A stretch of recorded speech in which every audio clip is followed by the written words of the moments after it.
Welcome to the I Made a podcast where we hear from podcasters about the wisdom that they learned since starting their own podcast so you can do the same. And now here's your host, Chris Curry.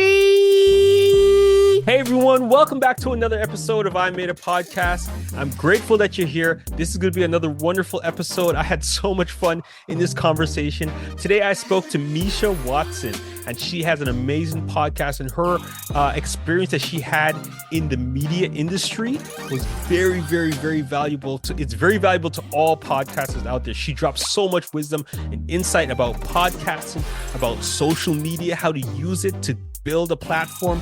She dropped so much wisdom on us today, so much things that I learned from this conversation that I had with Meisha. So I want to go get Meisha right now. But before I do, I want to remind you of my podcasting cheat sheet. It's a list of resources that you need for your podcast, whether it is hardware and software. It's all on this cheat sheet. And I call it a cheat sheet because a lot of these resources are free. Yes, you don't have to pay a dime for some of them. And you can use them, get the benefit without even spending any money. So go get the cheat sheet, start your podcast, start to get traction and a great sounding podcast, and you don't have to spend $1. So cheat sheet, the link for that is in the description. You can go on there and get it, and you can have a great sounding podcast. Now, let me go get Meisha. This was an amazing conversation, so stay tuned. You're going to learn a lot. You're going to get a lot, so make sure that you write down notes as she's talking, or listen to this again if you're driving right now, or if you're doing something that requires your direct attention. You can listen to it when you get home later, and you can take notes because she drops so much knowledge and information on us for all podcasters. I learned a lot from this conversation. So let me go get Meisha, and I'll be back at the end of this episode to wrap things up. Now, today I'm speaking with Meisha Watson. Meisha, how are you doing today? So good, Chris. Thank you so much for having me. I've been looking forward to this interview. Excited to get started. So yeah, this is going to be a great conversation with you. I know you have a lot of insights to share, and I know all of the people out there are going to love some of the wonderful things that you're going to bring to the podcast today. So can you maybe introduce yourself? Let us know the name of your podcast, a little bit about yourself, your background, whatever it is that you want to share that can help people get a better picture of who Meisha is. Oh, yes. Well, my name is Meisha Watson. I have been working in Christian media for about 5 years. I've been working in entertainment for about 13 or 12 years in television primarily. And I started my podcast, My Single Story, just under 2 years ago, I would say, almost 2 years actually. And it was a long process from pitching the show and making sure people knew how important it was to create something for Christian singles. And to today, where it is my podcast produced from start to finish by me. And it's kind of my little love, my true love. Wonderful. Nice. So can you tell me now, so what was the decision process like when you said, hey, I want to start a podcast? And you said something earlier just about pitching it. Yeah. Can you go into, if you want to go into a little bit more details about why you decided to start a podcast and this pitch process? Because I'm hearing that there was like more people involved in this decision. Definitely. So I worked for a big organization for a long time, and we make tons of different kinds of content for Christians, for people who are curious about the faith. And just after the pandemic, just before it, I had a breakup. And it was a really hard time to go through during a really isolated time for everyone in the world. And for myself, because my faith is so important to me, I realized that I needed help. I needed to talk to people who could understand what I was experiencing. And I couldn't really find any singles content that didn't make me feel pitiful or super cringy or oversimplifying what it means to be a single in this day and age. And so I was like, I think I need to create it myself. So I started writing ideas. Was I going to do a stage play? Was I going to do a TV show? I'm used to doing TV shows. I was like, is that going to be the thing? But it felt like it needed to be a bit more intimate. And I used to do a 3-hour commute every day. So it's like, I love playing podcasts or sermons or whatever on my way to work. I'm like, what if it's that? And so I brought it to my boss just middle of the pandemic. And I said, this is what I want to do. And she was like, this is amazing.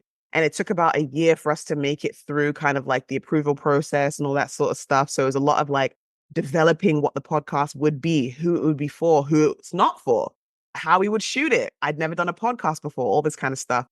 And and basically it got greenlit after just under a year.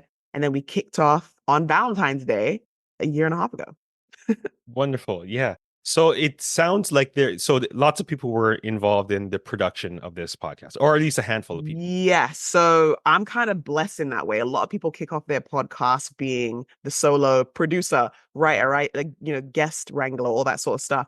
But from day one, I've had an associate producer and I've Wow. had an editor as well. And within the team, we have someone who works on graphic design. So it's a team of four of us that were able to kick it off from day one. None of us had done a podcast before, but we've done TV shows. Hmm. So that was kind of the biggest blessing, was that it just wasn't me Hmm. out the gate. Wow, wonderful. And like you said, that is a blessing because so much other podcasters out there right now, it's a one-man show basically, or a one-woman Yeah, show, right? They're doing yeah, everything. A lot of people that I've spoken to on this podcast, they're the talent coordinator. They have to find guests. They're the audio technician. They have to set up yeah. the audio. They have to do everything with regards to the podcast. And then after they record the podcast, they got to edit it. They got to promote it. They got to do everything. So absolutely, what you have there is a blessing, Oh yeah, to have all these people working with you. So you have a background in media, yeah. basically. Now, would you say that your background or your experience working in media helped you in your podcast, and in what ways did it help you? Oh, in so many ways. I would say that working in television in general, kind of, and studying it, all that sort of stuff, like my expectation for quality was at the top from day one. Hmm. So there was two sides to that. One side is that it made it harder because I didn't want to release anything that was subpar. And I always say to people, like, if you want to do something, just get it out the gate. Just hit record, just hit publish, just go for it first, because you'll have this idea circulating in your head for years and years and years and never release anything. So just release Hmm. it sometimes. And maybe it's not the best thing you can ever do, but just get started. And I think that, like, because of my expectation of it, everything being top notch out the gate, it could have prevented me from moving forward. Thankfully, though, because I had a team and because I do work in the media industry, I was like, hey, for podcasts, I know I'm going to need someone who can help me kind of like figure out who it's for. The first thing I always ask people when they start any sort of creative project is, who is it for? Like, why do we need this? Why is it important? Do we need another one? Are you the thing that makes it great? Like, asking all these kinds of questions. So knew I needed a teammate.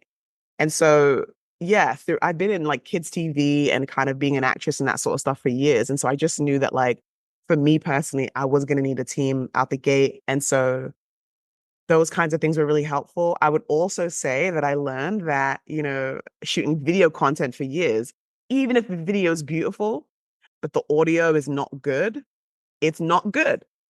If Hmm. the audio is amazing and the video is bad, people will still watch it. People will still listen to it, because I just believe audio is the heart of it. Yes. So because I knew that, I was like, okay, team, we got to figure out like how we're going to do it. And for season one, we actually used Premiere to edit the audio because we were so used to it. And then we started doing add-ons throughout, like Premiere by Adobe Premiere to use it. So we weren't actually using like a specific audio system to edit because we have such high expectation for audio within Premiere from day one anyways. Yes. So certain things like that, being that I work in media, I realized how important they were to me and how important they would be to make something quality. Hmm. And I know we did that. I know we've done that. And I'm really kind of proud of it too. Yeah, I just want to piggyback on what you mentioned, because so I mentioned to you before we started recording that I used to produce music. So, and I produce Mhm. podcasts right now. So when it comes to listening to podcasts, even if it's a good podcast and a topic that I want to listen to, if the audio quality is not good, I can't stand it. And I Oh, think absolutely. I think what you mentioned is absolutely important. So for all of the other podcasters out there who are just getting into the game, try your best to make sure that your audio quality is top notch. Do what you need to do in order to, remove the background noises, make sure that your room is a good setup. And if you don't have a good setup in your room, there's a lot of AI tools out there that Yeah. can help you to get that studio sound. And actually, I didn't mention this to you before, Meisha, but what I do is I have a cheat sheet for all of the podcasters for any. Yeah, it's amazing, trust me. And I'll Ooh. share a story in a second of how one of these apps helped me. But the cheat sheet has a list of all of these resources that can help podcasters. And I call it a cheat sheet because there are some resources that I found that are actually free, right? Or We they have a love free, free. yeah, or it has a free component to it, right? So you can actually use the product, use the software, get some results in your podcast and get good sound and audio. So here, story time with Chris. I was recording an episode for my other podcast, the Faith Fight podcast, and there was like a slight buzzing sound that I was hearing while I was doing the recording. I said to myself, okay, no big deal. It's very minor to me. The average person wouldn't even notice it. But then when I was doing the editing of that episode, it was actually louder than I thought. And it bothered me so much. And I was thinking to myself, oh, I got to re-record this thing again. But then I remembered one of the tools that I found that I put on this cheat sheet. And I just took my audio and I uploaded it to this program. It was a free program, by the way. And I run it through their AI processor and it cleaned up the audio so perfect. All of that background, the buzzing noise that was in the audio, completely gone. And I was just like, God, thank you that I found this app and it was free. So oh wow, that's my favorite price. I love it. My favorite price too. I mean, I would open up my wallet to pay for anything for free, but it was free, so I didn't need to pay for anything. Anyways, so I say all that to say my cheat sheet, there's a link in the description. You can go and download the cheat sheet, anyone out there listening, and you can take a look at some of these apps. They will help you get good sounding audio, like Meisha just mentioned. And what I'm also going to do, Meisha, and we're going to transition a little bit to talk more about your podcast, like the specific episodes, but I'm going to put links for all of your podcasts and your social medias in the description so people can start to follow you, see some of this excellent content that you're creating. Because that's how I found you, actually. I found you through social media and Instagram, I think. And then I started listening to your podcast, and it's great. So I'm going to put links for all of your stuff in the description of this episode so people can check you out. Thank you. New friends. We love that. Yeah, absolutely. So let's talk about your podcast now. So can you tell me about the best episode that you've ever done? So we're 2 years in. Can you now, it might be hard because you got some episodes that you got to think back to, but what was the best episode that you can remember that you want to share? One of the best moments from your episode. So again, your episode is about Christian single life and it's for the ladies, right? It's for the ladies. It's for the ladies. And how do I know this? Because when you introduce everybody, instead of, normally you would say ladies and gentlemen, you say ladies and ladies. So that's completely awesome right there. So we know who it's for. Yeah. Can you share if there was like an amazing moment that happened in your podcast and let everybody know how wonderful that moment was for you? Oh, thank you. Yeah. And you know what? I want to address that. We call it ladies and ladies because when we came up with the idea for the podcast, My Single Story, we said, you know what? Ultimately, our goal is to uplift single women of God. So often when we talk about singleness, it was things that were just like oversimplifying it, like how to get us out of the single space. Like, why don't you go on a dating app? Have you tried this? Have you tried that? I want to introduce you to so-and-so. And I was like, well, that's actually not what we're necessarily trying to do. We're not trying to get people out of singleness. There's tons of ways in which you can do that. But I believe God is the one who actually takes you out of singleness. So that's not what we're doing. Our goal is to uplift you while you're here.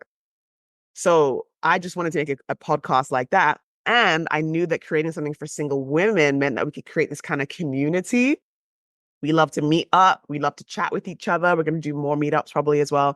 We just wanted to create a community. Now, dudes listen to it. And I appreciate that as well, because I've actually gotten a lot of guys who've reached out and said, thank you so much for listening, and who've reached out and said, like, I disagree with that, or I love that, or, oh my gosh, I can't believe I didn't think of that.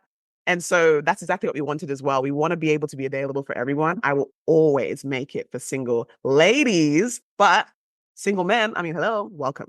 We love it. So my favorite episode of the podcast personally, oh gosh, it's so hard to say favorite, but I will say one of the most impactful ones for me was in season 2 with Senite. I believe it's like the second to last episode in season 2. I forget the number, but she's a Christian psychotherapist, and we talked about therapy. And I thought it was so helpful because often with the singles podcast, it's all about dating, but we wanted to also address what it's like the 95% of the time where you're not on a date, you're just living as a single adult in the world. And we had this one question that hit my heart, and it was like, or I asked her, you need therapy, but you're a little afraid because when you go to therapy and you head home afterwards, you're going home to your empty condo. And there's this clear void where you would wish that there was a husband there to comfort you and to say, how did it go today? Or if you had an amazing breakthrough in therapy, you would love to be able to come home and say, like, babe, like, this is what I learned. And, this is how our relationship's going to be stronger, things like that. But when you come home as a single woman of God and you're an adult and you live alone, it can be really hard to, have effective therapy because of that. And so we talked about how a single woman could combat that and how therapy could still be helpful to her and how she shouldn't be afraid about giving therapy a shot, even when following it, she had to come home alone. And there were all these kinds of things. I think that really was special because the best thing for me about interviewing people, and I'm sure you've experienced the same, is I'm learning along with the listener, right? Absolutely. Everything that speaker says to me, I'm like, wow. And they get to experience it alongside me. And I learned a lot from her in that moment. So that's my favorite. But I always say to people, if they've never listened to the show yet, episode number 1 is my entire story. Mm-hmm. Listen to that. That is my single story. That's from the beginning. So that's what I recommend as a first listen. Wonderful. So Yeah. good. So what you're doing with your podcast for single ladies, not to rush them out of that stage, but Yeah. so that they can be equipped and learn, so that when they get to the next stage, they're Mm-hmm. fully equipped and they could manage and hold on to the blessing. So that singleness is absolutely necessary. And what I can hear from your episode that you shared, your favorite episode with the therapist, it's absolutely important. And that's something that I think some people, it's been becoming more common to hear people say that they're Yes. seeing a therapist nowadays, right? Oh, for sure. For From a sure. mental health perspective, it's becoming more acceptable Yeah. rather than it was back in the days, right? Especially within the Christian community. Like, I think often, like, there was this thing of like, oh, I just need to pray about it. And it's like, Yes. yeah, Oh, but I've heard that so many times. but then, you know what I mean? And I also wanted to touch on just a little, obviously, we're talking about singles now because that's the whole point of my podcast. Yeah, absolutely. But I just wanted to say a bit about, like, the single season, in my opinion, is definitely an opportunity for you to be prepared for marriage. But I think in looking at it that way, it kind of takes the wind out of the sails in that season because not all of us will be married. And like, as Right. much as I believe that my God is good, and I actually pray as though I will already be, I pray believing that I will be married, and I believe that I will be married. I don't know for sure. I didn't Mhm. hear a promise from God. You didn't whisper in my ear. I don't know. But I do know that, like, everyone needs to experience intimacy with God. That's what my desire is for them because it's changed my life so significantly. So my hope as well is that we don't make people feel like the single season is just prepare for marriage because, Mhm. we look at some of our friends who got married at 18 years old and we're like, well, you clearly didn't need that much preparation to get married, whatever. And so I just want to make it clear that right now there's such amazing things in it. And I think actually even in this season, we're going to be talking about like solo trips. And it's been one of the most beautiful things for my life has been like getting out there and traveling and meeting new people on trips, going to new churches, going to cathedrals, all that sort of stuff. And I was like, oh my gosh, like this is something that if you're married, you might never get to experience because it would be strange for you to be like, bye wife, I'm going on a trip by myself for fun.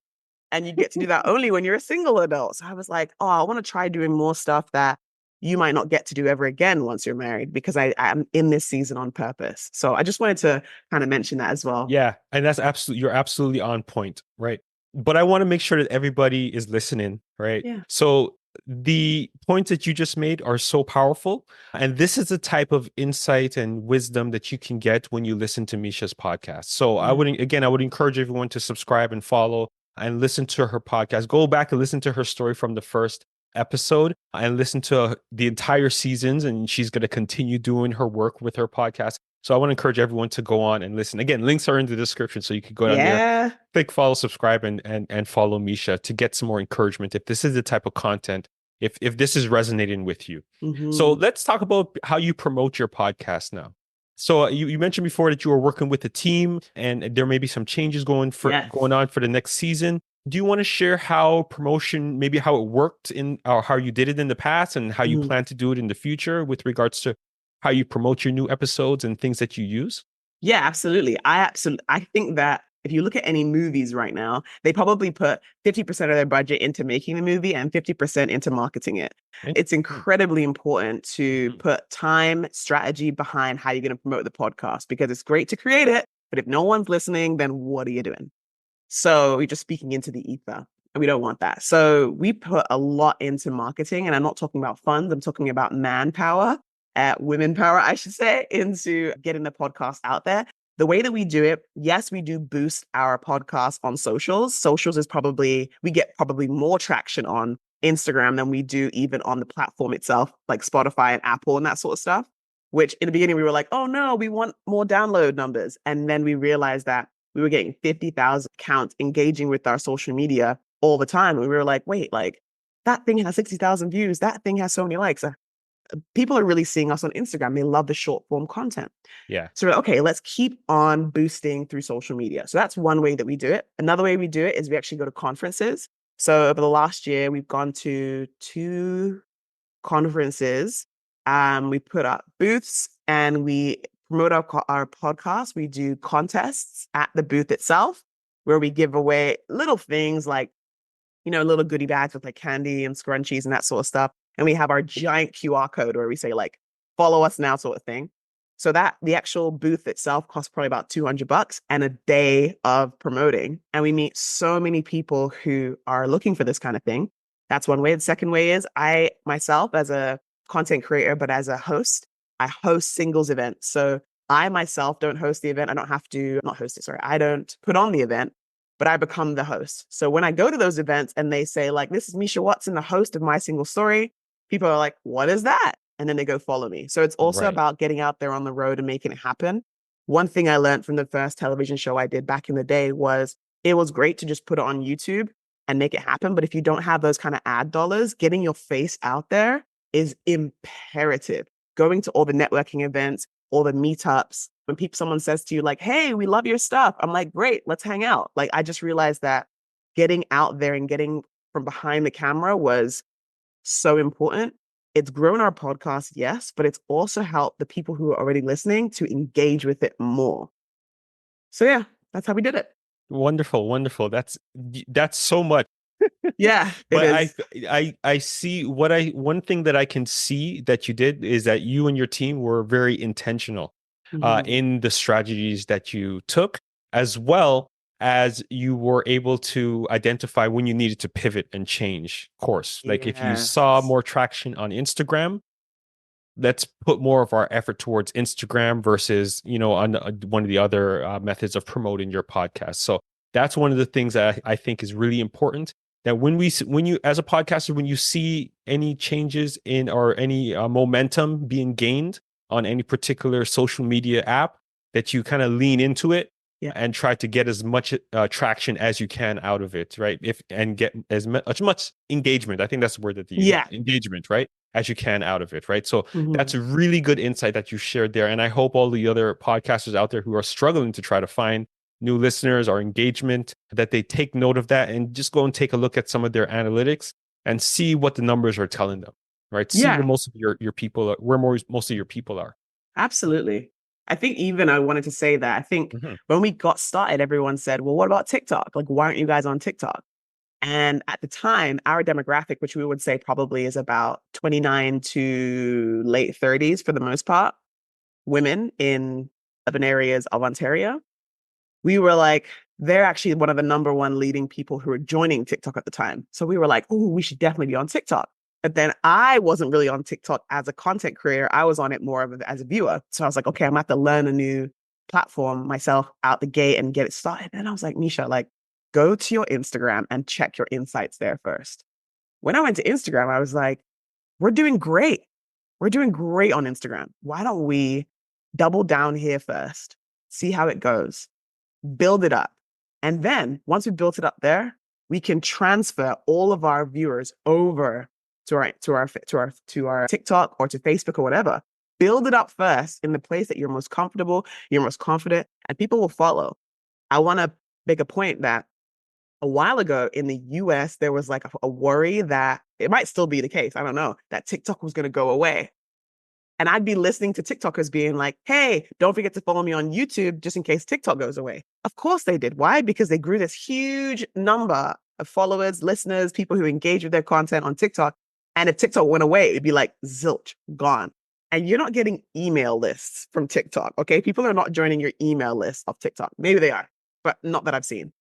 So you wouldn't be able to let them know what you're up to, what you're doing next. And for some people, TikTok is their form of income. So they were like, what am I going to do? So same thing with us. We were like, people are on Instagram, they're loving it there. Let's continue growing that. If we're putting any money behind boosting ads, we're going to definitely do it on Instagram. And the hope is in the next like year or so, we will transfer to, now that I've learned a bit more about so many different social platforms, then we'll start to branch out from there. But our home base will probably always be Instagram. Wow. Yeah, that's amazing insight. You need to teach a course on like social media stuff or something like that, because I would definitely sign up for that to learn a little bit more from you. And I was gonna ask you actually, that was my follow-up question, like the other social media platforms and if you're on them, like so do you have like a Facebook group or a page that where your content lives, or where there's a group of individuals where they connect, or is it just Instagram that you're on right now? Or Well, YouTube? I'm glad you asked Okay. because we do connect a lot on Instagram. We talk in the chat and the DMs and that sort of thing. A lot of single women sliding into my DM. Not single men, unfortunately, no one's sliding in there, but single women are like, let's be friends. But we do have a Facebook page. It is right now, it exists, but we haven't promoted it as much. The goal is, well, what we were trying to figure out, to be honest, was what was it for? Hmm. I don't just want to have another account. So I was like, what is it for? And I think what we've decided over these last 2 years is it's not about just showing you our new episode. It's going to be a place where we can promote our meetups. We were like, we want to actually connect with people. We realize that Facebook is really set up well for groups. We can promote through there, yes, but I don't know, in my demo, people are really spending tons of time on Facebook. They're spending hours on Instagram and hours on TikTok, but Facebook was more of a popover thing.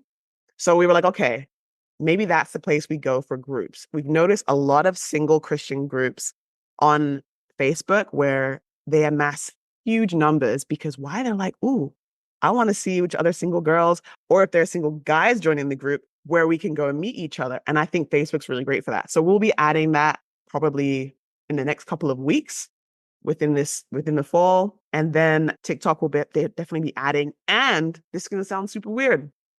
LinkedIn. We're going to be Yeah, you're going gonna have to to explain that. LinkedIn because although LinkedIn is certainly where you go to find a new job and make yourself super Right. marketable, we were like, but they're there too. And Okay. actually, LinkedIn, I understand way more than I understood some like Facebook and that. I'm still learning how to do like an effective group on Facebook. Like, you always have like those random groups from high school or whatever.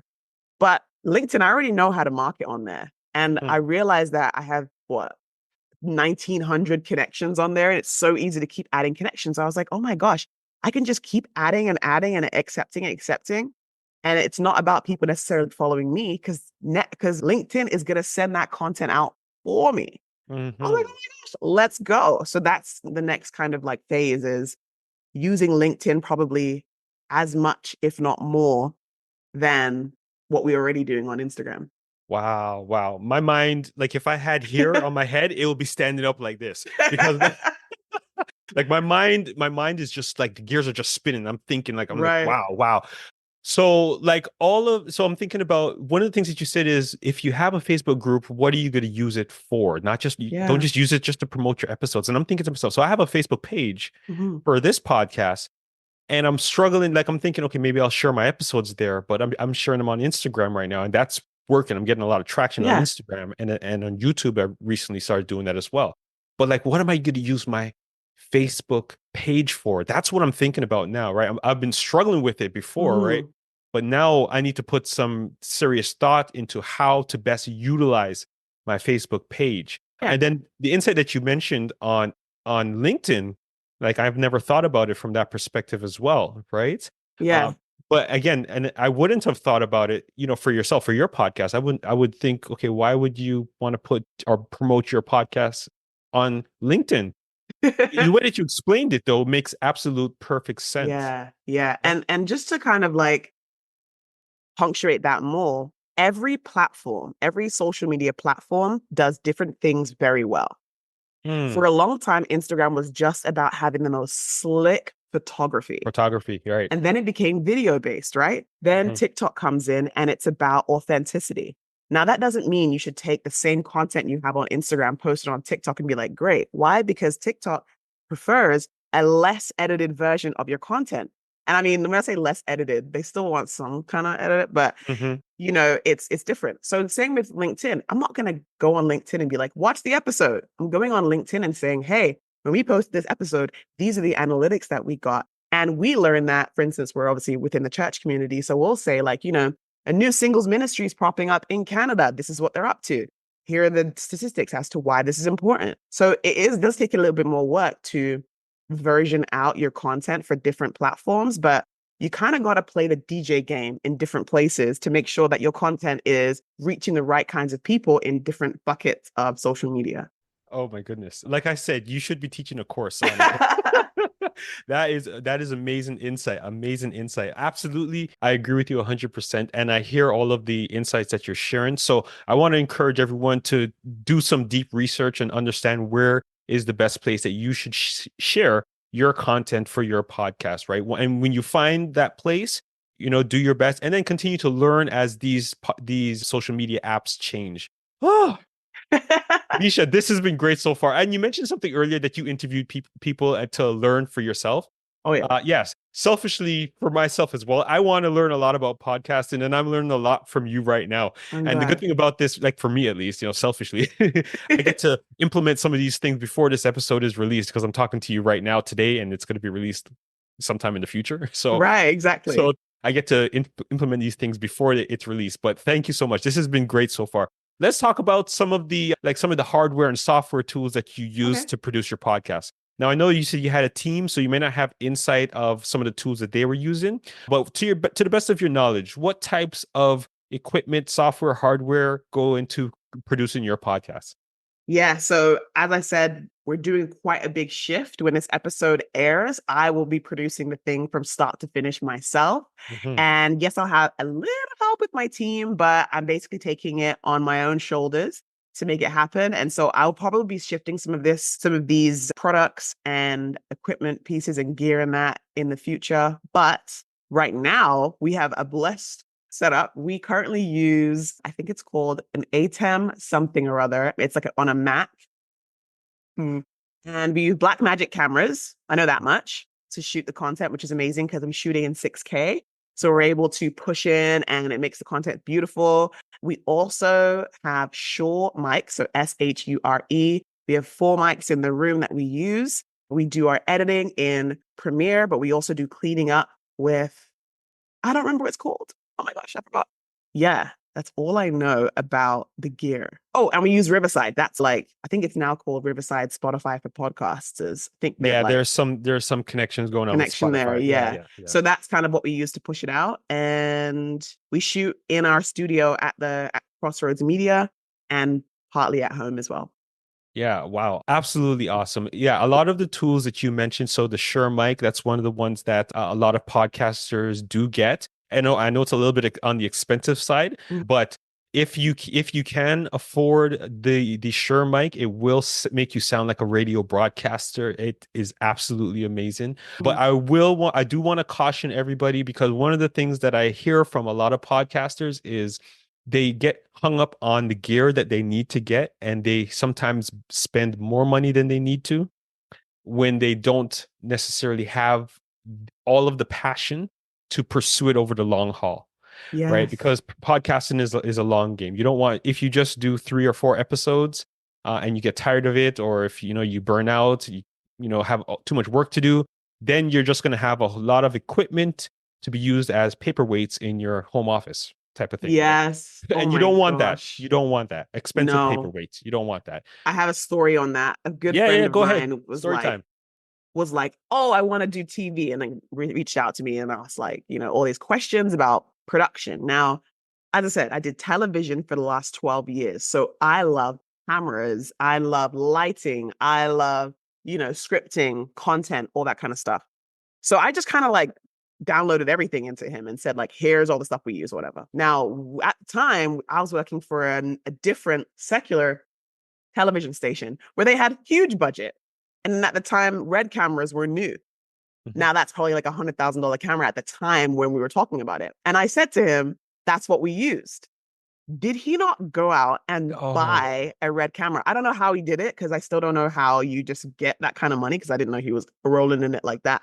But He bought a Red camera and he probably made content for like a couple months. It's still just collecting dust in his garage. Oh no. And I keep saying like, you know what, just sell it. Just sell it. He's like, no, I'm going to do it. And I'm like, look, just get started first with whatever you've got. Here, case in point, I've been doing podcasting for 2 years with an entire team. I'm now moving out on my own and doing it. I went from a Shure mic to a Yeti mic I got off of Amazon. I went from a 6K Blackmagic to that iPhone that's right behind me. I got a brand new iPhone 15. I was like, we're going to start using that as my camera. I got my own laptop and I got a hard drive off of Amazon. And that's what we're going to shoot with for a little while until I can figure out how things move forward. And if I need to hire a producer, et cetera, et cetera. My main thing is, as I said, audio got to be good, content got to be good, and it got to make sure that the audience is getting exactly what they are desiring. I know we can do those things. Spending $100 on Amazon, we're going to go ahead and do that. Absolutely. Yeah. Those three things that you mentioned right there are things that I think if people listen got nothing from this episode, I hope that they got those three things that you just mentioned. But I'm sure people got a lot of insight from what you said. So, man, $100,000 camera, and he bought it, and now it's just sitting in his garage. Ugh. Yeah. Okay. Well, I hope he gets the motivation to get back into it. That's all. Or he can just give it to me. Like I can make it work. Exactly. Like, you know what? Yeah, you've been blessed so far. Maybe he might just wake up one morning and be like, you know what? Meisha needs this camera. She's been such a help. Let me just give it to her. Thank you. Thank you, sir. Thank you. Awesome. So we're about to wrap up. I usually ask this question to wrap up every interview because, you know, I'm human. Sometimes I forget things. But is there anything that you want to share that would be like a final insight or wisdom that you want to share to anyone, either about your podcast or about podcasting in general, that you feel that they need to hear? Yes, I love content, period. Any version of content that is, you know, created because of someone's passion, I just love to take it in. And so I'm a fan of content. And I realized that a lot of people create content based on what they already love, and they create it and try to emulate it. I don't think that's necessary. If you want to make a podcast that's very different from what you've ever seen, amazing, go for it. The first season of our podcast, we added a lot of story times in the middle, where we would actually do almost like a fairy tale story of a really embarrassing moment that I had in my singleness. And as I'm sharing that story, I'm a little bit uncomfortable because I'm like, people don't really do this kind of thing. And it sounds a bit like an audiobook / podcast, but let's see how it goes. That's one of the first, or the biggest compliments we got from people was, it's so different. It sounds like a story.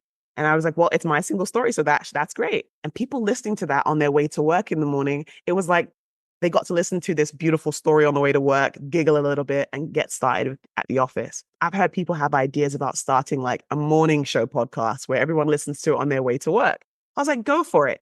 If you have a passion and you want to talk about that thing and you want to do it a little bit different from what you've ever seen, who cares? Go for it. And that's my biggest encouragement to people. Just get started. That's it. Absolutely. Get started and then be yourself. Don't try to be anybody else. Just be yourself.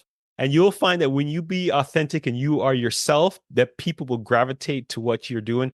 And because you're not being fake, you will have a little bit more longevity because you don't need to put on a front or try to be someone else. You could be yourself and just let it flow. And you'll see the authenticity will just come out, and you see people will love it.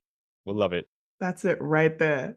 Meisha, this has been a wonderful, wonderful episode. Thank you so much for being on I Made a Podcast. Again, everybody, her podcast is called My Single Story, and you can get it on all the podcasting apps. Follow Meisha on social media. You heard her insight that she was sharing about social media. So, and again, I'm going to make it easy. I'm going to put all of your links for everything in the description of this episode so people can go there. Just go in the description, everybody, and you can connect with Meisha. So, Meisha, thank you so much for being on I Made a Podcast. This was a blast. It was an amazing conversation with you, and thank you so much. Thank you so much, Chris. Bye. All right, everybody, that was it for another episode of I Made a Podcast. And I told you were going to learn a lot through this episode with Meisha. I hope that you were able to write down some notes and listen to some of the things that she said and apply it into your podcast. She dropped so much insight on us about social media and how to use the different social media apps to promote your podcast and what you want to use it for. I was totally blown away. So there's a lot of insight in this episode that you can use for your podcast. Now, if you want to connect with Meisha, her social media links and her podcast links are all in the description. So you can go and listen to her podcast if it resonates with you, and you can follow her on social media. And trust me, you're not going to be disappointed. She's such a wonderful person, wonderful episode that I had with her. So follow her on social media. Links are in the description of this episode. I also put links for my cheat sheet in the description of this episode so you can start your podcast. And as I always say, the best time to start a podcast was 10 years ago. The second best time is right now. So go ahead and make it happen. And I'm here to help you. So you'll hear from me again next week on I Made a Podcast. Peace.